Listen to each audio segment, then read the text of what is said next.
सच, झूठ और बुलशिट में क्या फ़र्क है?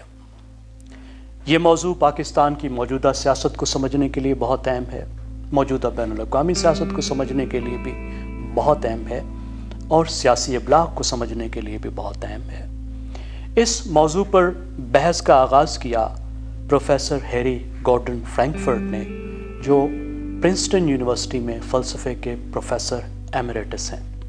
उन्होंने एक मज़मून लिखा जिसका उन्वान था ऑन बुलशिट। उसके बाद उन्होंने एक किताब लिखी इसी मौजू पर, और ये किताब 27 हफ्ते तक न्यूयॉर्क टाइम्स की बेस्ट सेलर लिस्ट पर रही। और जब भी इस मौजू पर गुफ्तगू होती है तो ये किताब अहम तरीन हवाला होती है।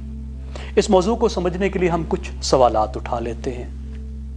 क्या पाकिस्तानियों की लूटी हुई दौलत के $200 बिलियन बाहर पड़े हैं, जिन्होंने नई हुकूमत के आते ही पाकिस्तान में वापस आना था, पहले दिन, पहले हफ्ते, चंद हफ्तों में या चंद महीनों में, और इन $200 बिलियन में से 100 बिलियन को हमने इस्तेमाल करना था तमाम कर्जे वापस करने के लिए, और बाकी $100 बिलियन ने हमारे तमाम मसले हल कर देने थे।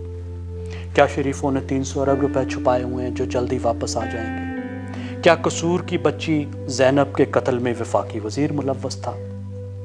क्या इस्लामाबाद की 75% बच्चियाँ खौफनाक तरीन मनशियात की आदी हैं? क्या हम चंदे के ज़रिए 1500 अरब रुपया जमा करके डैम बना लेंगे?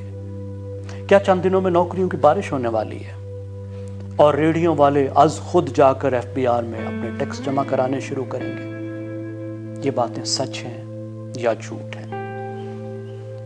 अगर हम प्रोफेसर फ्रैंकफर्ट से पूछें तो वो कहेंगे कि ना ये बातें सच हैं ना झूठ है, ये सिर्फ बुलशिट है।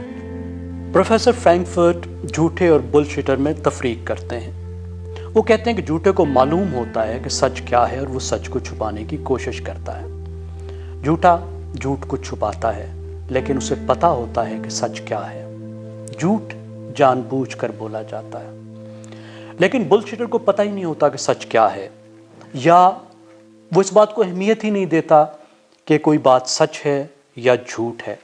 और शायद बुलशिटर धोखा देने की कोशिश भी नहीं कर रहा होता, बल्कि वो एक तासुर कायम करने की कोशिश कर रहा होता है और दूसरों को अपनी बात पर कायल करने की कोशिश कर रहा होता है। या सियासी अल्फाज में यूँ कह लें कि बुलशिटर अपने नैरेटिव को मजबूत करने की कोशिश कर रहा होता है, इस बात को कोई अहमियत दिए बगैर कि जो वो कह रहा है वो सच है या झूठ है। वो सच भी हो सकता है, वो झूठ भी हो सकता है। तो झूठा सच को छुपाता है लेकिन बुलशिटर सच को इग्नोर करता है। इसलिए प्रोफेसर फ्रैंकफर्ट के ख्याल में बुलशिटर झूठे से ज़्यादा ख़तरनाक होता है और बुलशिटिंग झूठ से ज़्यादा ख़तरनाक होती है, क्योंकि ये झूठ और सच के दरमियान में फ़र्क को ही ख़त्म कर देती है। और उनके ख्याल में मौजूदा दौर में बुलशिटिंग बहुत ज़्यादा हो गई है। उसकी वजह यह है कि लोग हर बात पर गुफ्तगू करने की कोशिश कर रहे हैं, हर बात पर अपनी राय देने की कोशिश कर रहे हैं, हर बात पर अपनी इल्मियत को बिगाड़ने की कोशिश कर रहे हैं। किताब के आखिर में नाम लिए बगैर प्रोफेसर फ्रैंकफर्ट पोस्ट मॉडर्निज्म पर तनकीद करते हैं, जिसने सच और झूठ के दरमियान जो लाइन थी उसको ब्लर कर दिया, उसकी अहमियत को कम कर दिया है। प्रोफेसर फ्रैंकफर्ट के ख्याल में डोनाल्ड ट्रंप झूठा भी है और बुलशिटर भी, लेकिन वो कहते हैं कि ज़्यादा ख़तरनाक बात यह है कि अमेरिकियों की इतनी बड़ी तादाद उनको पीछे जाती है, उनकी बातों पर एतबार करती है और उनसे मुतासर होती है। क्या कुछ ऐसी सूरत हाल पाकिस्तान में भी है? ये हमें सोचना है।